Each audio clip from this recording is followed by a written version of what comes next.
त्यही भएको हुनाले म बाजाको लागि हामीले काम गरिरहेछौँ भन्नुभएको थियो।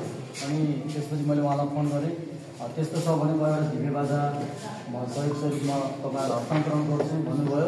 दाहिने हातमा हजुरहरूले भाषाको दियो बालिदिनु भएको छ, देब्रे हातमा हामीसँग संस्कृतिको दियो छ। अब हामी भाषालाई अलिक गाह्रो होला, तर संस्कृतिको दियोलाई हामी कुनै पनि हालतमा लिन दिँदैनौँ।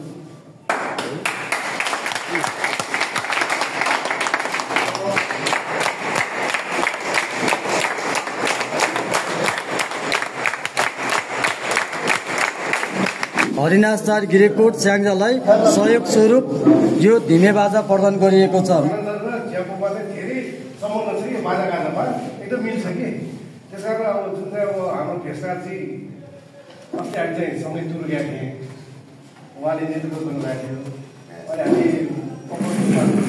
के गर्न सक्छ कि भनेर चाहिँ उहाँले अनुरोध गर्नुभयो। मलाई पनि कस्तो भने मैले त बाजा चाहिँ मलाई आउँदैन, तर म चाहिँ कस्तो भने कला संस्कृति त्यसमा चाहिँ म चाहिँ अलिक भिडिया छु होइन। म भोलि बिहान तपाईँहरू गइहाल्नुहुन्छ, त्यसको लागि पनि शुभयात्रा कहिलेदेखि दिन चाहन्छु म। तपाईँले यति गर्नु तपाईँको त चित्तमा अथवा आत्मामा त हुँदैछ त केही गर्छु भन्ने गर्नुपर्छ भन्ने कुरा, त्यस कारण त्यो कुरा